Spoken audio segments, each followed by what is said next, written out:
Halo, berjumpa lagi dengan saya di Karyaku Channel. Kali ini kita membahas tentang kuasa dari dua orang benar. Shalom, berjumpa lagi dengan saya di Karya Channel. Besar harapan kita semua dalam keadaan baik dan sehat-sehat saja. Saudara yang terkasih di dalam Kristus, biarlah terus-menerus kita ada di dalam persekutuan dan juga pembahasan firman Tuhan, agar iman kita semakin kokoh dan semakin mendalam kepada Kristus. Tema kali ini pembahasan kita yang manakala, yaitu kuasa doa orang benar. Berbicara doa bukan lagi asing bagi kita, karena doa itu adalah napas kehidupan orang percaya. Jadi mari kita syukuri kalau kita masih bisa bernapas, berarti kita masih bisa berdoa, bersyukur kepada Tuhan. Maka saudaraku, mari kita lebih lanjut membahas tentang doa ini. Di mana kita tahu di dalam Yakobus pasal 5 ayat 16b, doa orang benar apabila dipanjatkan dengan sungguh-sungguh sangat besar kuasanya. Artinya di sini ketika kita sebagai orang benar, ya, kita berdoa secara kuasa Tuhan dan tidak ada menyimpan akar pahit kebencian, maka hal ini besarlah kuasanya. Maka apa arti orang benar?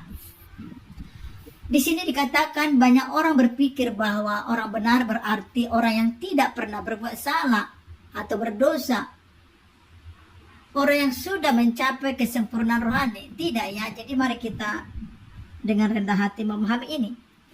Namun dalam konteks kebenaran, yaitu di dalam Christ Gnosis, bukan tentang kesempurnaan moral kita sendiri, melainkan tentang posisi kita di hadapan Allah, perbuatan kita di hadapan Allah. Itu maksudnya. Kita menjadi benar karena iman kepada Kristus atau Yesus Kristus.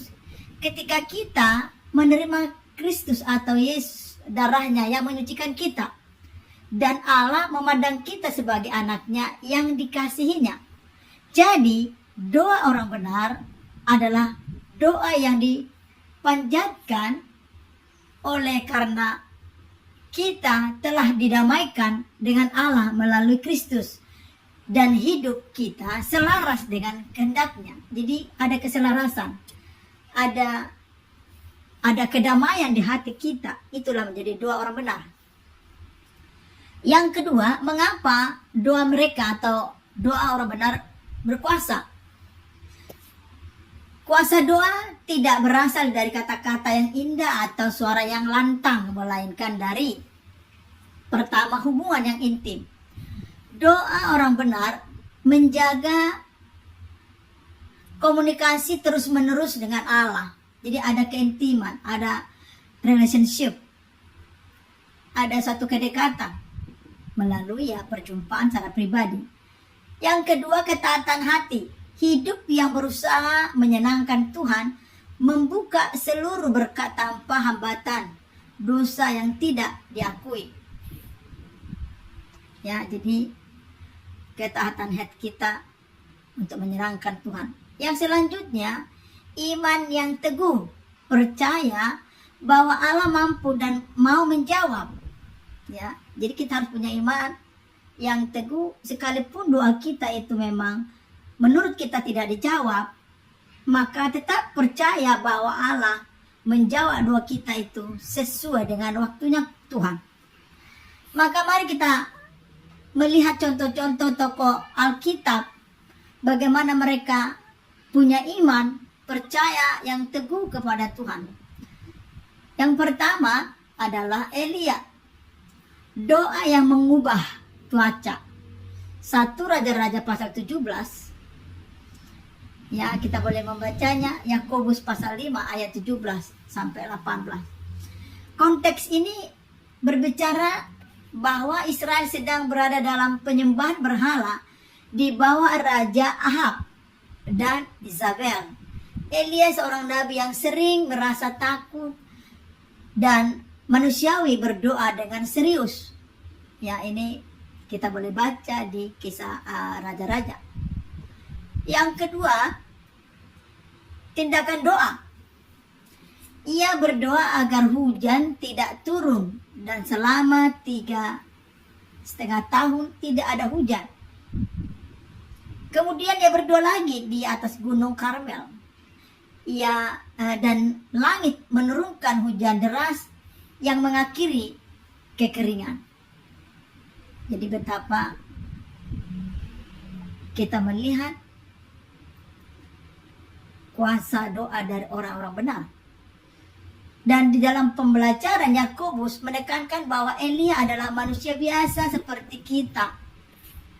Kuasa doanya bukan karena ia super rohani, tetapi karena ia berdoa sesuai dengan kehendak Allah dan dengan ketekunan. Doa orang benar dapat mempengaruhi alam dan situasi nasional. Jadi mari kita menjaga kekudusan dan keintiman kepada Tuhan, karena itu besar pengaruhnya di setiap doa dan seruan kita. Selanjutnya yang kedua, Daniel. Doa yang membuka pintu mustahil. Daniel pasal 6 dan Daniel pasal 9. Dalam konteks ini Daniel dibuang ke Babel. Ia dikenal memiliki roh yang luar biasa. Hal ini boleh dibaca Daniel pasal 6 ayat 3.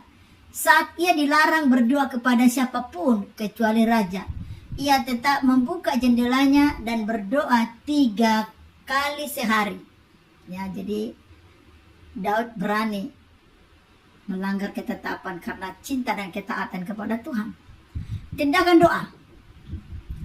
Karena integritas dan kehidupan doanya, ia dilemparkan ke gua. Jadi ada sanksi, ada konsekuensi apabila kita tidak sejalan dengan pemerintah atau aturan yang ada dalam dunia ini. Namun Allah menutup mulut singa-singa itu.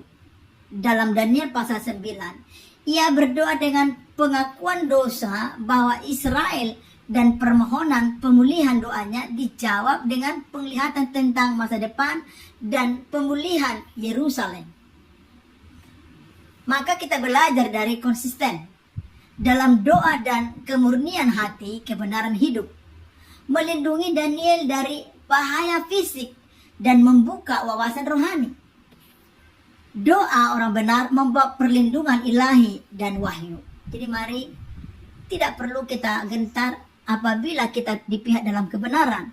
Tuhan membela kita, Tuhan melindungi kita, Tuhan menjaga kita walaupun awalnya kita dicerca, derita, bahkan terhina dan sebagainya.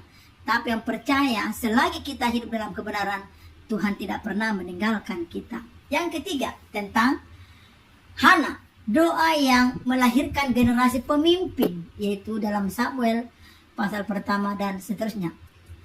Dalam konteks ini, Hana adalah wanita yang mandul dan sering diejek oleh madunya. Hatinya sangat pedih pilu, namun ia tidak membalas dengan kebencian, melainkan membawa kepedihannya kepada Tuhan.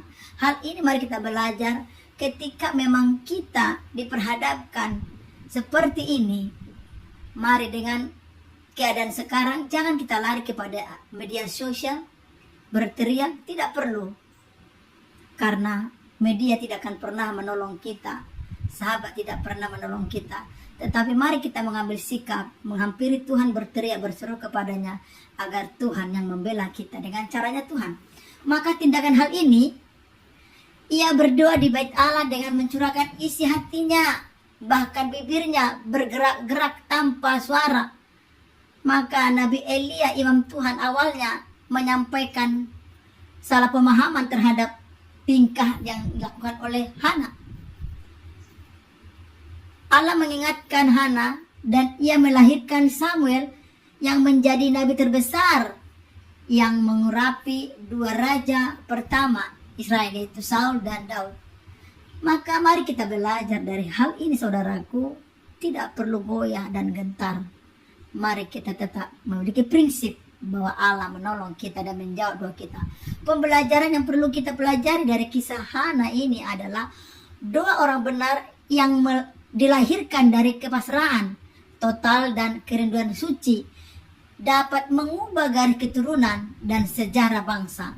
Dari satu ibu yang berdoa, lahirlah pemimpin yang mengubah Israel.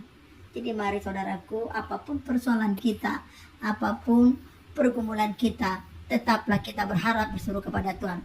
Maka aplikasi praktis untuk kita pelajari adalah bagaimana kita bisa mengalami kuasa doa seperti mereka, seperti tokoh-tokoh yang ada dalam Alkitab.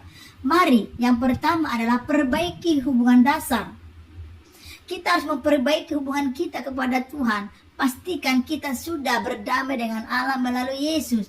Jangan biarkan kuasa dosa yang tidak diakui menghambat doa kita.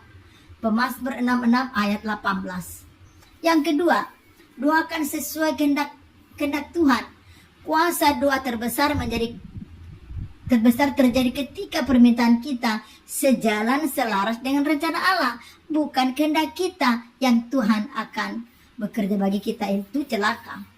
Seperti Yesus berkata, jika kamu tinggal dalam aku, apa saja yang kamu minta akan dilakukan bagimu. Yohanes 15 ayat 7.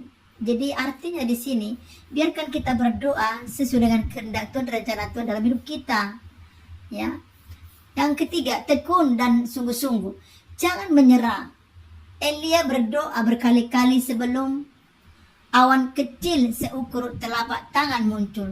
Hana menunggu bertahun-tahun. Ketekunan adalah bukti iman. Jadi kalaupun kita berdoa bertahun-tahun, jangan menyerah, jangan meninggalkan mesbah doa, karena segala sesuatunya Tuhan tahu rencana yang terbaik bagi kita. Yang keempat di sini adalah hidup dalam integritas. Biarkan hidup sehari-hari kita mencerminkan iman kita kepada Tuhan. Dunia membutuhkan orang-orang Kristen yang doanya didukung oleh kehidupan yang adil, jujur, dan penuh kasih. Maka saudaraku yang terkasih, sedikit pemaparan akan firman Tuhan ini, biarlah kiranya diberkati dan kita sama-sama diberkati. Kita berdoa. Bapa di surga, terima kasih karena Engkau mengundang kami, orang berdosa yang telah Kau justifikasi oleh darah Kristus, untuk datang kepadamu. Ajari kami untuk menjadi orang benar, bukan karena kekuatan kami sendiri, tetapi karena ketergantungan kami kepadamu. Murnikan hati kami, sehingga doa-doa kami tidak terhalang oleh dosa atau kemunafikan. Beri kami iman seperti Elia, ketekunan seperti Daniel, dan kepasrahan seperti Hana. Kami percaya bahwa doa kami yang dipanjatkan oleh nama Yesus memiliki kuasa untuk mengubah keadaan keluarga dan bangsa ini. Di dalam nama-Mu kami berdoa dan mengucap syukur kepadamu ya Allah. Amin. Demikian pemaparan firman Tuhan bagi kita. Mari tetap kita menjaga kekudusan hidup dan menjaga relasi kita dengan Tuhan. Tuhan Yesus memberkati. Shalom.